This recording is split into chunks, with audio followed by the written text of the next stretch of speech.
The National Grooming Gang inquiry still looks to be on very rocky ground this morning because the second candidate lined up to chair it, Jim Gamble, a former police officer, has withdrawn, citing political point scoring. And that, of course, follows the resignation, as we've been reporting all week, of 4 victims, survivors, who said that they had completely lost faith in the process. They did not like the way they were being treated by other members of the panels, and they say they will only return if the Safeguarding Minister, Jess Phillips, resigns. So we're joined by Samantha Walker-Roberts, who was groomed by an individual at just 12 years old. And while she remains on the panel, backing Jess Philips in the inquiry, she actually wants to see it changed in a different way. She wants to see it widened. And Sam joins us now. Sam, thank you so much for talking to us this morning. So we've seen... Good morning. Good morning. We've seen 4 survivors who just don't feel they can continue to be part of it. Why do you want to stay within there? Why do you still have faith in Jess Philips, the Safeguarding Minister? Jess has only been honest from the start. She's told us what she's been able to tell us at every stage. And I feel like she's been true to her word. And I do be concerned regarding her because of the narrative that they're pushing and for her safety. It's becoming a bit of a witch hunt against her.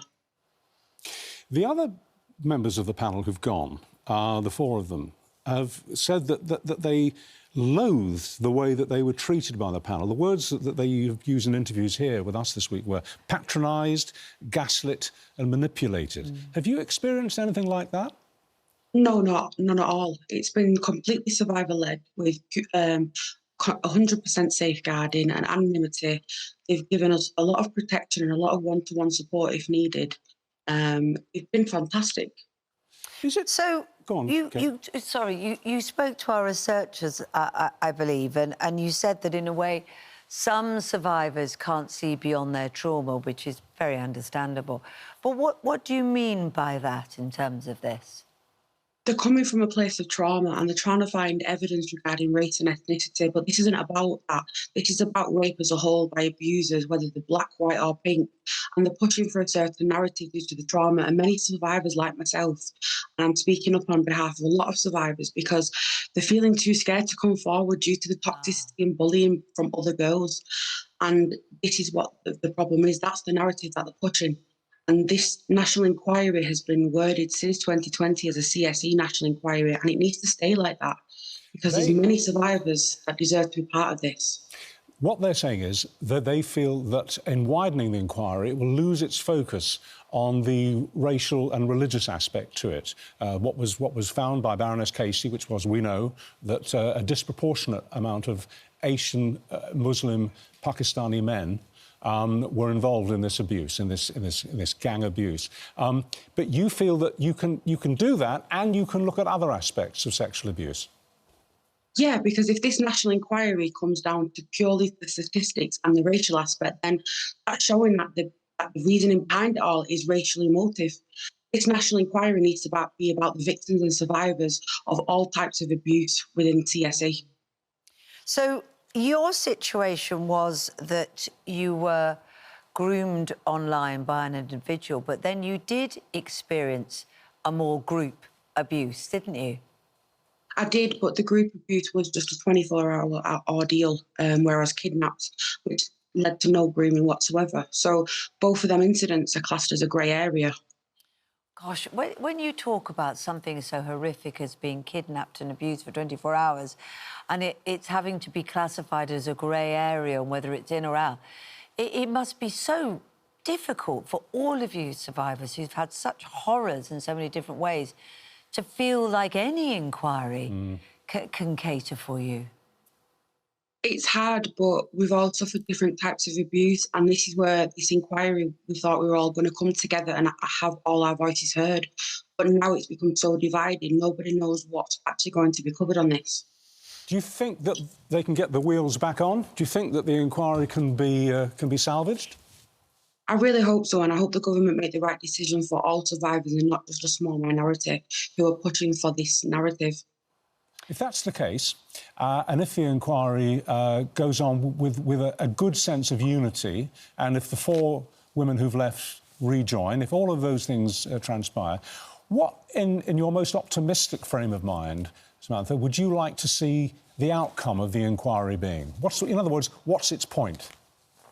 I hope that the point of it is that they can use the template from the Andy Burnham Assurance Review and do it that way, because that led to accountability and justice and operations within Greater Manchester Police. And now many survivors are actually getting justice from that. That's what should be the outcome of this national inquiry, and it's the first of its kind. And on a personal level, Samantha, do you find taking part in the inquiry and obviously reliving the experiences which you've referred to this morning, do you find that therapeutic or do you find it stressful? I find it quite stressful, but I also understand that there's a lot of survivors that are too scared to come and speak out, and I'll happily pass on everything that they want as their views to make sure that everyone's voice is heard. One of the areas of contention is who or what kind of body, what person should chair the inquiry. Now, two have ruled themselves out. One of the key frontrunners, Jim Gamble, is the latest to rule themselves out. Who would you like to see to chair the inquiry, or what process of choosing a chairperson would give you faith in this? I did have faith in the process regarding the previous meetings and around the chair, because we all had a voice and we all had an opinion. I don't see why there's an issue regarding having it as an ex-police officer or ex-social worker.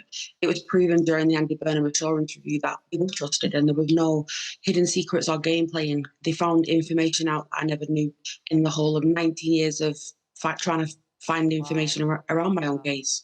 So they did a very good job. And I would have trust if it was an ex-police officer or ex-social worker. That's interesting because the four women who are currently out of inquiry now, they've taken themselves out, say that because it was the very fact that it was the police and the social services who didn't listen to them all those years that they were being abused and after they'd been abused, some of them even told them that they were lying. They don't have any faith in those institutions to run the panel. But this is like, as I said before, it's coming from a place of trauma. They're not thinking in the reality for everybody else. And not all social workers and police officers are the same, just like all Pakistani men and abusers. They're not all the same. Samantha, it's really interesting talking to you because you put a completely different, you shed a completely different light on the dispute that's ongoing. And all we can hope is that, as we said, the wheels get put back on and it moves forward with unity, because you've all got to have faith in it. We've got a Home Office spokesperson's statement. It says, "We're disappointed that candidates to chair the inquiry have withdrawn. This is an extremely sensitive topic and we've taken the time to appoint the best person suitable for the role." And presumably, Samantha, you would like that appointment to happen soon so that you can move forward. Yeah, I obviously understand that it took a long time, but it needs to take a long time because we've never had this before. This is the first of its kind and it needs to be done right. We can't be doing it again. Absolutely. Samantha, it's been really good to talk to you. And thank you for your bravery as well to speak out in the first place, because it's people like this that take us forward, isn't it?